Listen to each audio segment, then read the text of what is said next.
Assalamualaikum warahmatullahi wabarakatuh. Selamat pagi, siang, sore, malam untuk semuanya. Salam sejahtera dan salam sehat. Untuk hari ini, untuk kesempatan ini saya ingin membahas sedikit mengenai pengujian reliabilitas dan validitas skala adaptasi.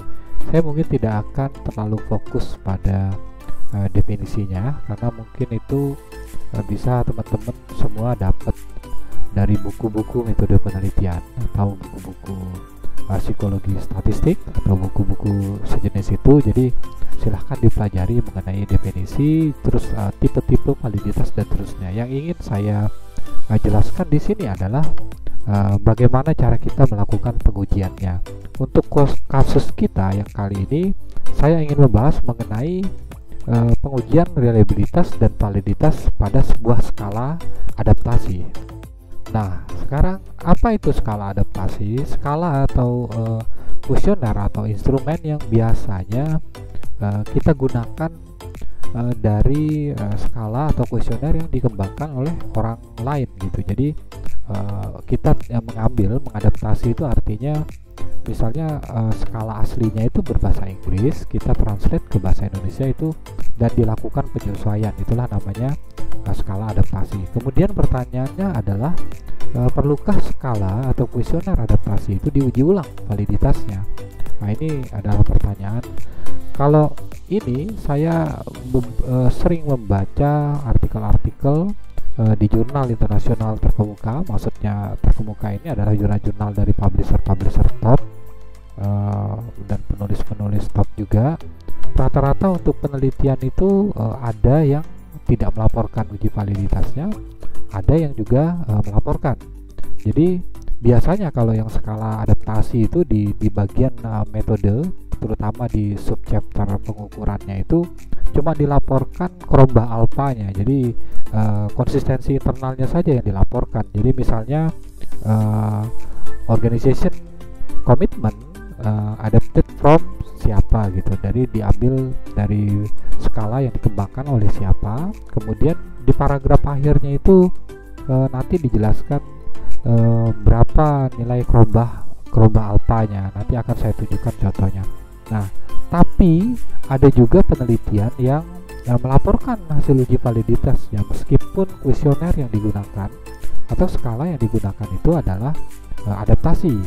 Nah, ini biasanya terkait dengan cross cultural validity. Ini adalah contohnya, misalnya skala dikembangkan di Amerika, kemudian misalnya mau diuji di negara lain, itu adalah budaya yang berbeda. Nah, itu biasanya dilakukan pengujian validitas ulang. Atau riset-riset yang menggunakan SEM, Structural Equation Modeling, itu biasanya sudah include pengujian validitasnya, karena di SEM itu terdiri dari confirmatory factor analysis atau CFA. Itu biasanya dievaluasi sebelum mengevaluasi model strukturalnya. Jadi ada dua di sini. Ada yang tidak melaporkan hasil uji validitasnya secara spesifik karena itu memang skala aslinya adaptasi. Ada yang melaporkan, itu terkait dengan cross culture validity dan teknik analisis yang digunakan.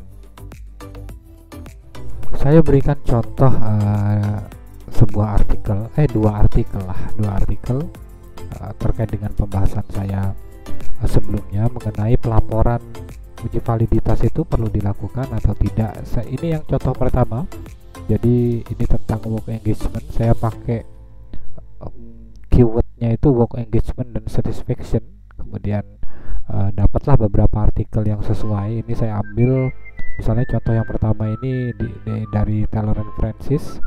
Ini bisa di-download langsung. Jadi khusus yang saya tampilkan ini yang memang sudah tersedia PDF-nya. Jadi ini saya kasih lihat contohnya. Nah, di sini penulisnya memperlihatkan bahwa dia menggunakan skala work engagement itu diukur dari skala ring singkat dari Utrecht Work Engagement Scale WES ini dari Sevely. Kemudian di sini kalau kita lihat dia cuma melaporkan krombah alpha. Jadi di sini hasil Chromba alphanya disebutkan 0,87, artinya sudah memenuhi syarat internal konsistensi atau reliabilitas. Jadi dia tidak melaporkan validitasnya, jadi cuma melaporkan reliabilitasnya. Ada juga di sini artikel yang kedua ini dari Elsevier. Ini juga dia pakai work engagement sama dengan yang tadi 9 item. Kemudian di sini tidak ada laporan, tapi saya lihat di resultnya itu di resultnya dia juga cuma melaporkan Chromba reliability alpha. Jadi dari dua artikel ini memang dia tidak melaporkan hasil uji validitasnya, karena yang dipakai ini kalau dilihat di sini ini adalah analisis jalur yang dipakainya, jadi dia tidak melaporkan validitasnya. Mungkin berbeda halnya kalau seandainya teknik yang digunakan itu adalah SAM, karena pengujian validitas atau confirmatory factor analysis itu memang include di analisis, jadi mau nggak mau itu dibahas. Sebagai penutup, saya merekomendasikan referensi yang mungkin bisa kita gunakan ketika akan menjelaskan mengenai pengujian sebuah instrumen atau pengembangan sebuah skala. Jadi buku pertama ini tentang standar untuk pengujian psikologi, ini terbitan American Education Research Association (AERA), tapi dia bekerja sama dengan APA, American Psychology Association, dan satu lagi lembaganya saya lupa. Jadi ini adalah terbitan bersama 3 lembaga mengenai standar pengujian. Kemudian yang kedua itu adalah buku Nunnally. Ini adalah buku referensi utama untuk biasanya digunakan oleh mahasiswa psikologi itu di mata kuliah psikometrik gitu, psikologi statistik. Kemudian ada buku Paul Klein.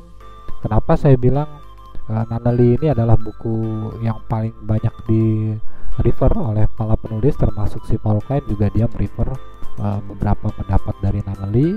Kemudian ada Michael Furr, ini juga bagus untuk psikometrik.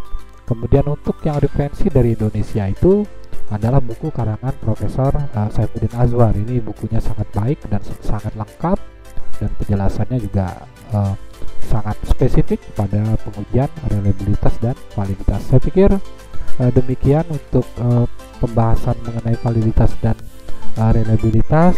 Video berikutnya kita akan ketemu lagi membahas uji validitas yang lain. Jadi untuk sekarang saya cukupkan, semoga bermanfaat. Wassalamualaikum warahmatullahi wabarakatuh.